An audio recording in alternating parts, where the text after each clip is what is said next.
Migraine, భుజం నొప్పి, నడుం నొప్పి, మోకాలు నొప్పికి నిజమైన పరిష్కారం ప్రాణ పెయిన్ క్లినిక్ లో.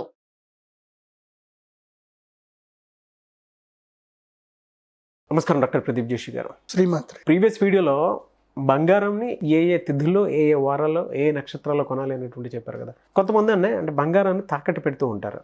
వాళ్ళ జనరల్ నీడ్స్ ఏవైతే మీట్ అవ్వకపోతే లేదు వాళ్ళకి ఏదైనా అత్యవసరం ఏదైనా ఉంటేనే తాకట్టు పెడతారు. దానికి సనాతన ధర్మంలో ఏదైనా చెప్పబడిందా? అంటే పలానా టైంలోనే తాకట్టు పెట్టాలి, అంటే కుదువ పెట్టాలి, లేదు పలానా టైంలో విడిపించుకుంటే బెటర్ అనేటువంటి ఏమైనా చెప్పబడిందా? శ్రీ గురుభ్యో నమః. శ్రీమాత్రే నమః. నాగరికత, మన నాగరికత మొదలైనప్పటి నుంచి చాలామంది నాగరికత అంటే కొంతమందికి అర్థం కూడా తెలియదు.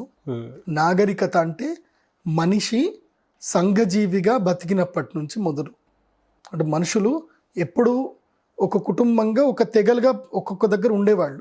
అలా తెగలుగా ఉంటూ ఉంటూ కొన్ని తెగలు కలిసి, అంటే ఆ యొక్క కుటుంబ వ్యవస్థ ఒకేసారి పెద్దగైపోయి అంతర్మధ్య కలహాలు ఏర్పడడం వల్ల ఒక మీడియేషన్ సిస్టమ్ అనేది మనిషి మొదటి నుంచి ఏర్పాటు చేసుకున్నాడు. మీడియం అంటే నా దగ్గర ఇది ఉంది, నీ దగ్గర ఇది ఉంది, ఇచ్చిపుచ్చుకోవడం అనేది ఎప్పటి నుంచో మొదలైంది.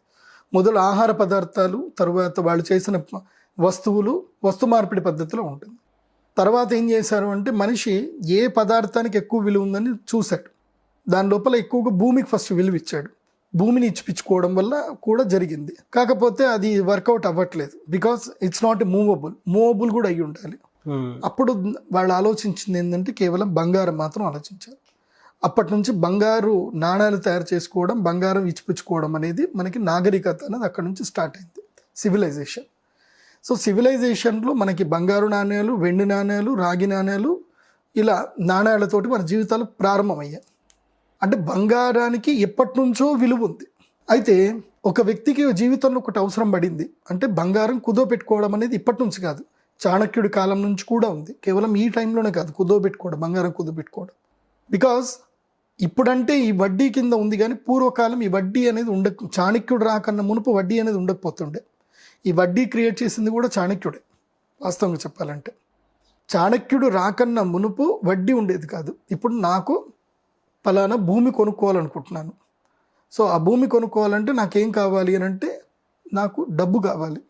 సో ఆ డబ్బు కావాలి అని అంటే ఏం చేసుకోవాలి అని అంటే కొన్ని రాగి నాణ్యాలు వాల్యూ ఉంటుండే. బంగారు నాణ్యానికి ఇన్ని బంగారు నాణ్యానికి ఇన్ని వాల్యూ ఉంటుండే.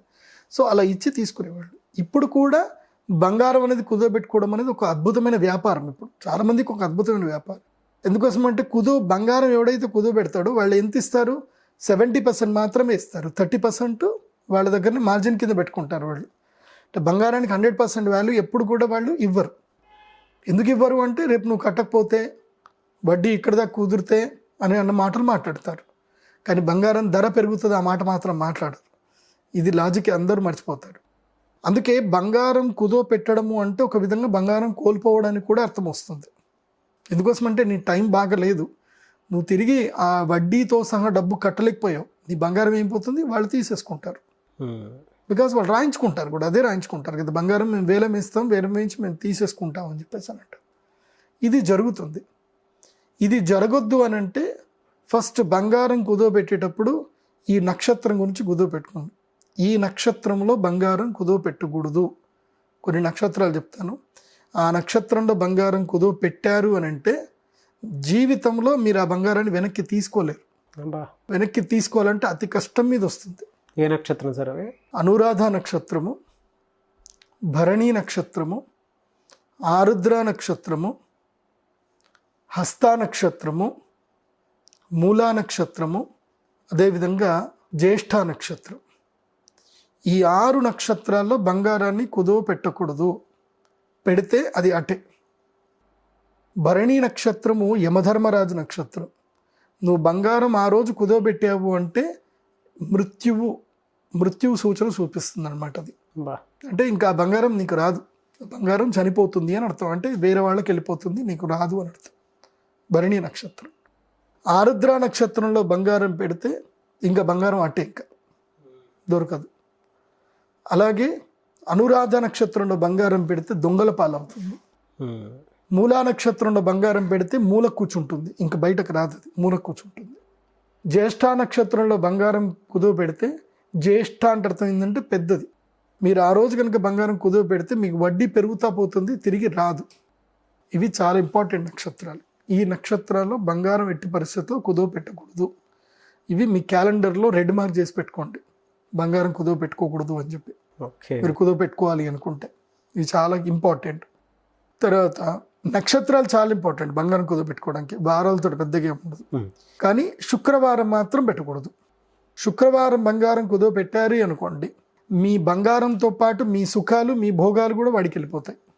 శుక్రవారం రోజు పెట్టకూడదు.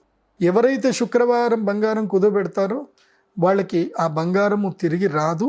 అది కాకుండా వాళ్ళకున్న సుఖ సౌఖ్యాలు భోగభాగ్యాలు కూడా వెళ్ళిపోతాయి.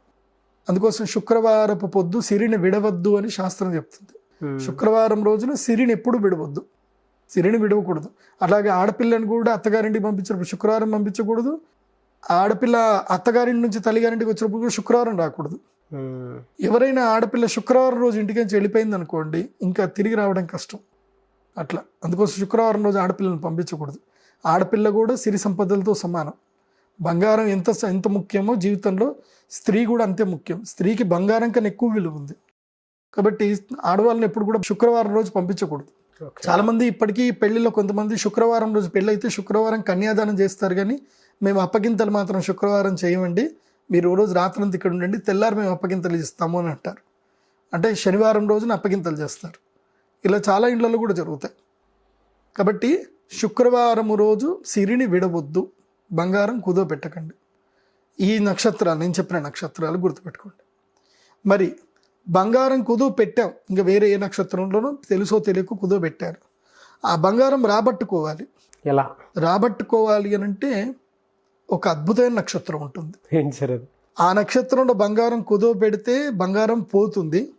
అదే నక్షత్రంలో బంగారం గురించి డబ్బులు కడితే తిరిగి బంగారం వచ్చేస్తుంది. అది ఏ నక్షత్రం తెలుసా? హస్తా నక్షత్రం. హస్తా నక్షత్రం రోజున గురుహోర చూసుకోవాలి. ఏ రోజైతే హస్తా నక్షత్రం ఉందో ఆ రోజు గురుహోర ఎప్పుడుందో చూసుకోవాలి. చాలామందికి ఈ హోరా చక్రం తెలియదు. నా దగ్గర ఏ ప్రోడక్ట్ తీసుకున్నా మీకు హోరా చక్రము బై పోస్ట్ ఫ్రీగా వస్తుంది. ఓకే, సో హోరా చక్రము చాలా ఇంపార్టెంట్. ఆ హోరా చక్రం గనక దాంట్లో గురుహోర శుక్రహోర చూసుకొని ఆ రోజు హస్తా నక్షత్రం ఉండి బంగారంకి డబ్బులు కడితే ఎంత, ఇప్పుడు ఉదాహరణకి బంగారం కుదవబెట్టింది 1,00,000 రూపాయలకు అనుకుందాం, నీ దగ్గర 1,00,000 రూపాయలు లేవు, 100 రూపాయలే ఉన్నాయి. ఆ రోజు బ్యాంక్కి వెళ్ళు, 100 రూపాయలే కట్టు. నీకు 100 రూపాయలు కడతా అంటే వాడు వద్దన్నాడు కదా, నువ్వు 10 రూపాయలు కడతానో వాడు తీసుకుంటాడు. కాబట్టి హస్తా నక్షత్రం వచ్చిన రోజున మీరు డబ్బులు తీసుకెళ్ళి ఇవాళ హస్తా నక్షత్రం అని క్యాలెండర్లో రాసి పెట్టుకోండి. అండ్ హిందూ క్యాలెండర్ అని ఒక యాప్ ఉంటుంది. ఆ యాప్లో మీకు హస్తా నక్షత్రం ఎప్పుడుందో మీరు ట్రాక్ చేస్తే దొరుకుతుంది. ఆ రోజు రౌండప్ చేసి పెట్టుకొని మీరు రిమైండర్ పెట్టుకోవచ్చు. మీ యొక్క మొబైల్లో రిమైండర్ పెట్టుకోండి, టింగ్ టింగ్ అని చెప్పి రిమైండర్ పెట్టుకోండి. 11 గంటలకు రిమైండర్ వస్తుంది. హస్తా నక్షత్రం రోజున కరెక్ట్గా ఒక 2 గంటల ముందు రిమైండర్ పెట్టుకోండి. అప్పుడు నీ బ్యాంకులో ఎంత డబ్బులు ఉన్నాయి ఏం కథ అని చెప్పేసి అని IMPS కొట్టేయి, ట్రాన్స్ఫర్ కొట్టేసి కరెక్ట్ గురుహోరలో కొట్టు, గురుహోరలో ట్రాన్స్ఫర్ చేసేసి నీ బంగారం సంపాదించడానికి నీకు తిరిగి ఎక్కడి నుంచో నీకు నేచర్ ఆపర్చునిటీ ఇస్తుంది. హస్తా నక్షత్రంకున్న ఒక గుణం ఏంటంటే హస్తా నక్షత్రం రోజున ఏదైనా వదులుకుంటే అది జీవితంలోకి తిరిగి రాదు. హస్తా నక్షత్రం రోజున దేనైనా నువ్వు పట్టుకుంటే అది జీవితంలో నీతో పాటే ఉంటుంది. ఏదైనా సరే, బంగారమే కాదు ఏదైనా సరే. కాబట్టి హస్తా నక్షత్రం రోజు బంగారం విడిపించుకునే ప్రయత్నం చేయండి. లేదు అంటే రోహిణీ నక్షత్రం. రోహిణీ నక్షత్రం రోజున డబ్బులు కట్టావి అనుకోండి, తిరిగి కట్టే శక్తి నీకు వస్తుంది. రోహిణి అంటే పెరగడం. రోహిణీ నక్షత్రం రోజున బంగారాన్ని వదిలేసుకున్నావా అది పోతానే ఉంటుంది, ఇంకా పోతానే ఉంటుంది. ఇక బంగారం పోవడంతో పాటు ఇంకా అన్నిటిని తీసుకెళ్ళిపోతూ ఉంటుంది అనమాట. అంటే గొలుసు కట్ట కట్టినట్టు పోతూ ఉంటుంది రోహిణీ నక్షత్రం. అందుకోసం రోహిణీ నక్షత్రం రోజున మనం ఏది వదులుకోవద్దు. రోహిణీ నక్షత్రం ఏదైనా కొనడానికి చూడాలి తప్ప ఏది వదులుకోవడానికి చూడకూడదు. అలాగే శ్రవణ నక్షత్రం. శ్రవణ నక్షత్రం రోజున అప్పు తీర్చినా ఏదైనా సరే, బంగారమే కాదు ఏ అప్పు తీర్చినా శ్రవణ నక్షత్రం రోజు కొంచెం అప్పు తీర్చినా తిరిగి అప్పు తీర్చే శక్తి మనకు వచ్చేస్తుంది. కాబట్టి ఇది హస్త, రోహిణి, శ్రవణ నక్షత్రం ఈ 3 నక్షత్రాలు మంచివి అప్పు తీర్చడానికి, బంగారం అప్పు కుదువ తీర్చుకోవడానికి. చాలా మందికి ఒక క్లారిటీ కూడా రావాల్సిన అవసరం ఉంది. భలే చెప్పారు సార్. అంటే వీక్ డేస్ కానివ్వండి, నక్షత్రాలు కానివ్వండి, వాటికి సంబంధించినటువంటి వేదిక్ నాలెడ్జ్ చెప్తుంది ఏ విధంగా ఉండాలి అనే దానికి. Thank you so much doctor Pradeep Joshi గారు.